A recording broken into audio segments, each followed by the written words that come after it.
दोस्तों, कल आप लोगों के सामने मैं पॉलिटी की जो क्लास लेकर के आया था उसमें से जो इम्पोर्टेंट टॉपिक था उसके बारे में मैंने आपको बताया।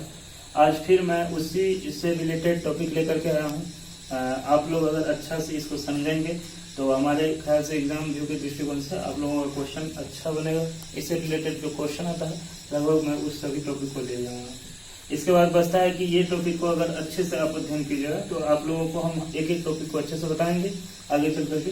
पहले जो मेन टॉपिक है उसके बारे में जानते हैं, तो आप लोग गौर से इस वीडियो को देखें, अच्छे से समझें और हमारे ख्याल से अगर आप इसको अच्छे से देखेंगे तो आपको किसी भी प्रकार का कोई परेशानी इससे रिलेटेड नहीं होगा। तो चलिए हम लोग आगे चलते हैं। सबसे पहले आता है भारतीय संविधान सभा। भारतीय संविधान सभा हम लोग जानते हैं कि संविधान निर्माण करने में 2 वर्ष 11 महीना 18 दिन लगा था। तो इसमें क्या क्या प्रोसेस हुआ था, कैसे कैसे ये संविधान का निर्माण हुआ था, इसके बारे में तो मैं आपको कल बताया। आज संविधान का जब संविधान सभा का गठन हुआ उसमें कैसे ये प्रोसेस जारी हुआ, किस किस प्रकार की घटनाएं हुई, इससे रिलेटेड पॉइंट को हम लेकर के आज चलेंगे। तो सबसे पहला पॉइंट है मेरा कि जो भारतीय संविधान सभा था इसका गठन कब हुआ। तो इसका गठन हुआ 1946 में। भारतीय संविधान सभा का गठन 1946 में हुआ था। इसके बाद आता है कि कैबिनेट मिशन के द्वारा, यानी कि जो इसका गठन हुआ, संविधान सभा का जो गठन हुआ वो किसके द्वारा हुआ, कैबिनेट मिशन के द्वारा, जिसका सदस्य था sir Stafford Cripps, Pethick Lawrence और A B Alexander. Sir Stafford Cripps, Pethick Lawrence, A B Alexander, ये तीनों मतलब कैबिनेट मिशन का सदस्य था जो संविधान सभा का गठन किया था। संविधान सभा का प्रथम विचार स्वराज पार्टी को आया जो कि 1924 में आया था। ये हम लोग जानते हैं कि संविधान सभा का जो प्रथम विचार आया था वो स्वराज पार्टी को ही आया जो कि 1924 में आया था। इसके बाद चलते हैं अगले टॉपिक पे। संविधान सभा में कुल सदस्य जो उस समय थी वो 389 थी, 389। इसके बाद चलते हैं अगले टॉपिक पे, जिसमें से कि अगर मतलब हम जो बोले हैं कि संविधान सभा की कुल सदस्य 389 थी, उसमें से प्रांत के 296 सीट, क्योंकि प्रांत को 296 सीट मिला था, उसमें से प्रांत को 296 सीटों में से कांग्रेस को 208 सीट, मुस्लिम लीग को 73 सीट और अन्य को 15 सीट मिला था। इसके बाद का जो पॉइंट है वो है इंपॉर्टेंट पॉइंट कि संविधान सभा की प्रथम बैठक 9 दिसंबर 1946 को हुआ था। तो हम लोग ये जानते हैं कि संविधान सभा के जो बैठक हुआ था 9 दिसंबर, 11 दिसंबर और 13 दिसंबर को हुआ था। तो 9 दिसंबर 1946 को जो प्रथम बैठक हुआ था वो नई दिल्ली के कौंसिल भवन यानी पुस्तकालय भवन में हुआ था। ठीक, इसके बाद ये चीज और एक टॉपिक इसमें जानने वाला है कि जब इसका बैठक हुआ तो वहां पे सबसे बुजुर्ग सदस्य जो कि डॉक्टर सत्यनारायण सिन्हा थे, उनको संविधान सभा का अस्थायी अध्यक्ष चुना गया। ठीक है, इसके बाद आता है कि जो संविधान सभा का समर्थन की बात आता है तो मुस्लिम लीग जो उस समय था वह संविधान सभा का बहिष्कार किया था और इस सभा में हैदराबाद रियासत को शामिल नहीं किया गया, मतलब हैदराबाद रियासत जो था वो इसमें शामिल नहीं हुआ था। ठीक, तो यहाँ तक जो भी टॉपिक था उसको मैंने लिया, इसके बारे में आप लोग अच्छे से समझे होंगे। आगे चलते हैं। संविधान के जो संविधान सभा के कुल सदस्य में से 213 सदस्य जो थे वो सामान्य थे यानी जनरल, 79 मुसलमान थे और 4 सिख। अनुसूचित जनजाति की अगर बात करें तो 33 और महिला सदस्य की बात करें तो वो कुल 15। इसके बाद आता है कि संविधान सभा का बैठक, जो पहला बैठक हुआ 9 दिसंबर 1946 को हुआ और दूसरा बैठक की बात करें तो वो संविधान सभा की 11 दिसंबर 1946 को हुई। इसमें अस्थायी अध्यक्ष चुना गया। अस्थायी अध्यक्ष के रूप में डॉक्टर राजेंद्र प्रसाद को चुना गया। और इसके बाद अगर इसके बाद के पॉइंट को हम देखें तो इसमें से क्या कि संविधान सभा की कार्यवाही जो कि 13 दिसंबर 1946 को हुआ था को नेहरू द्वारा उद्देश्य प्रस्ताव के पेश के बाद हुआ था, मतलब पेश किया गया उद्देश्य प्रस्ताव जो कि जवाहरलाल नेहरू द्वारा पेश किया गया था। इसके बाद कार्यवाही के रूप में संविधान सभा के कार्य आगे बढ़ी जो कि 13 दिसंबर 1946 को हुआ था। इसके बाद आता है उद्देश्य प्रस्ताव की स्वीकृति। जो पंडित जवाहरलाल नेहरू ने उद्देश्य प्रस्ताव लेकर के 13 दिसंबर 1946 को आया था संविधान सभा में, उसका जो स्वीकृति हुआ वो 22 जनवरी 1947 को हुआ था। संविधान का जो प्रारूप है उसको जो तैयार किया था वो BN राव द्वारा तैयार किया गया था। ये BN राव के बारे में कहा जाता है कि यह कई देशों के संविधान के ज्ञाता के रूप में जाने जाते थे क्योंकि ये बहुत से संविधान का अध्ययन किए थे। इसलिए जो संविधान का प्रारूप प्रथम बार तैयार करवाया गया वो BN राव द्वारा तैयार करवाया गया। इसके बाद आता है कि इस पर विचार विमर्श, यानी जो BN राव संविधान का एक प्रारूप तैयार किया था उस पर जो विचार विमर्श हुआ वो 29 अगस्त 1947 को संकल्प पत्र पारित करके हुआ था। मतलब 29 अगस्त 1947 को जो BN राव द्वारा संविधान का एक प्रारूप तैयार किया गया था, उस पर विचार विमर्श संकल्प पत्र जारी करके हुआ। इसके बाद आता है संविधान निर्माण के वक्त अम्बेडकर का चुनाव बंगाल से और आजादी के बाद बॉम्बे से हुआ था। मतलब संविधान के जिस वक्त निर्माण हुआ था, उस वक्त जो अम्बेडकर का चुनाव हुआ था वो हुआ था बंगाल से। और जब संविधान का निर्माण हो गया यानी देश आजाद हो गया, उसके बाद जो मतलब अम्बेडकर का चुनाव हुआ वो बॉम्बे से हुआ। तो दोस्तों मैंने ये टॉपिक जो इम्पोर्टेंट पॉइंट था संविधान सभा से रिलेटेड, उसको मैंने यहाँ तक मैं आपको पढ़ा। इसके बाद जो पॉइंट है उसको आगे देखते हैं। तो आप लोगों को उस पॉइंट तक जहाँ तक बताए थे, इसके बाद हम चलते हैं कुछ अगले पॉइंट पे। अगला पॉइंट पे जो है उसमें से इसी से रिलेटेड पॉइंट है, इसके बारे में जानते हैं। जो हम संविधान सभा की बात करें तो उसमें कौन किस समिति का अध्यक्ष था, इसके बारे में थोड़ा सा जान लेते हैं। सबसे पहले संघीय संविधान समिति और संघ समिति दोनों का अध्यक्ष जवाहरलाल नेहरू था। इसके बाद आता है संचालन समिति, उसका डॉक्टर राजेंद्र प्रसाद था। प्रारूप समिति बाबा साहब भीमराव अम्बेडकर था। प्रांतीय संविधान समिति, मौलिक अधिकार समिति और अल्पसंख्यक मामले, ये तीनों आता था सरदार वल्लभ भाई पटेल के यानी उसके अध्यक्ष सरदार वल्लभ भाई पटेल। राष्ट्रध्वज संबंधी तटस्थ समिति डॉक्टर राजेंद्र प्रसाद के मतलब अध्यक्षता में। एक चीज और देख लेते हैं, इसको एक बार फिर से रिपीट कर लेते हैं क्योंकि ये बहुत इंपॉर्टेंट पॉइंट है और इसको अगर आप लोग अच्छे से समझेंगे, इससे रिलेटेड क्वेश्चन अच्छा खासा पूछा जाता है एग्जाम में। तो इसको एक बार फिर से रिपीट कर लेते हैं। जैसे संघीय संविधान समिति, संघ शक्ति समिति, दोनों का अध्यक्ष जवाहरलाल नेहरू था। संघ जिसमें लगा हुआ रहे, इसका एक ट्रिक है, जिसमें संघ लगा हुआ रहे वो जवाहरलाल नेहरू के अंतर्गत आता है। ठीक। संचालन समिति का अध्यक्ष डॉक्टर राजेंद्र प्रसाद। प्रारूप समिति का अध्यक्ष बाबा साहब भीमराव अम्बेडकर। प्रांतीय संविधान समिति, मौलिक अधिकार और अल्पसंख्यक मामले, तीनों का सरदार वल्लभ भाई पटेल। और इसके बाद राष्ट्रध्वज संबंधी तटस्थ समिति डॉक्टर राजेंद्र प्रसाद। इसके बाद हम चलते हैं अगले टॉपिक पे। देश बंटवारा के बाद संविधान सभा के सदस्य को नियत कर दी गई, यानी कि जब देश बंटवारा होगा उसके बाद संविधान सभा का जो सदस्य था, जो पहले के अपेक्षा अब नियत कर दिया गया, उसमें से 324 सदस्य को फिक्स कर दिया गया।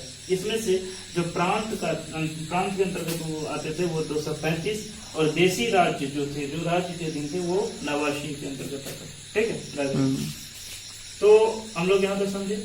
इसके बाद आता है विभाजन के बाद संविधान सभा का पुनर्गठन 31 अक्टूबर 1947 को हुआ। ये डेट जो है एकदम इम्पोर्टेंट है, ये क्वेश्चन में कई बार पूछा गया है कि विभाजन के बाद संविधान सभा का पुनर्गठन कब किया गया। तो विभाजन के बाद संविधान सभा का जो पुनर्गठन किया गया वो 31 अक्टूबर 1947 को किया गया। ठीक, आगे चलते हैं। 1947 भारतीय स्वतंत्रता अधिनियम, ये बहुत इंपॉर्टेंट है भारतीय स्वतंत्रता अधिनियम, क्योंकि भारत जो 2 अधिराज्यों में बटा भारत एवं पाकिस्तान में 15 अगस्त 1947 को, तो इससे रिलेटेड टॉपिक को भी समझ लेते हैं कि क्या क्या टॉपिक था उससे रिलेटेड। ठीक है, आगे चलते हैं। 1947 में भारतीय स्वतंत्रता अधिनियम जो है उसमें से 4 जुलाई 1947 को यह प्रस्तावित हुआ। यहाँ पे हम प्रस्तावित लिखने के लिए बोल रहे हैं, ये प्रस्तावित हुआ। ठीक, 4 जुलाई 1947 को प्रस्तावित हुआ। 18 जुलाई 1947 को स्वीकृत हुआ। कहाँ पे? ब्रिटिश संसद में। इसके बाद एक चीज और जान लेते हैं कि जो ये प्रस्तावित हुआ और इसे स्वीकृत किया गया भारतीय स्वतंत्रता अधिनियम को, इसमें से 20 धाराएं थी। ये भी पूछा जाता है एग्जाम में कि जो उस 1947 का भारतीय स्वतंत्रता अधिनियम था उसमें धाराएं की संख्या कितनी थी, तो उसमें 20 धाराएं थी। इसके बाद आते हैं 15 अगस्त 1947 को। हम लोग जानते हैं कि हमारा देश आजाद हुआ 15 अगस्त 1947 को। तो 15 अगस्त 1947 को भारत के 2 अधिराज्य भारत एवं पाकिस्तान का बंटवारा हुआ, यानी इसका स्थापना हुआ भारत और पाकिस्तान का। जब तक इसमें एक नियम लागू कर दिया गया, क्योंकि जब 2 अधिराज्य बन गया भारत और पाकिस्तान, तो अंग्रेज के अनुसार कि इस पे फिर कानून कौन चलता, कैसा कानून चलता। तो इसमें जो 1935 का भारत शासन अधिनियम लाया गया था, तो यह कहा गया कि जब तक दोनों देशों में नया संविधान का निर्माण नहीं हो जाता है, तब तक भारत एवं पाकिस्तान में 1935 का अधिनियम लागू रहेगा। उसके तहत जो कानून है उसी के तहत ये चलेगा। ठीक, यहाँ तक समझ गए। इसके बाद आता है संविधान सभा का वाचन, जो कि बहुत ज्यादा इंपॉर्टेंट है पॉइंट। इसमें क्या है कि जो संविधान सभा का बैठक हुआ, जो कि 9 दिसंबर 1946 को हुआ, 11 दिसंबर 1946 को हुआ और 13 दिसंबर 1946 को हुआ, इसके बाद हम ये भी जानते हैं कि जो अस्थायी अध्यक्ष के रूप में चुना गया डॉक्टर सच्चिदानंद सिन्हा को चुना गया, फिर अस्थायी अध्यक्ष के रूप में चुना गया डॉक्टर राजेंद्र प्रसाद को। तो इसमें से हम एक चीज और जान लेते हैं कि जो इसमें संविधान सभा में जो वाचन हुआ वो कितने कितने तारीख तक हुआ और कैसे हुआ। तो जो संविधान सभा का प्रथम वाचन चला था, जो कि प्रथम वाचन चला था वो चला था 4 नवंबर से 9 नवंबर 1948 तक, 4 नवंबर से 9 नवंबर 1948 तक। दूसरा वाचन जो चला वो 15 नवंबर 1948 से 17 अक्टूबर 1949 तक चला। कब तक? 15 नवंबर 1948 से 17 अक्टूबर 1949 तक चला। इसके बाद आता है तीसरा वाचन, जो कि तीसरा वाचन के बाद ही मतलब संविधान को ये किया गया था, पास किया गया था। तो तीसरा वाचन जो था वो 14 नवंबर से लेकर के 26 नवंबर 1949 तक चला, यानी 14 नवंबर 1949 लेकर के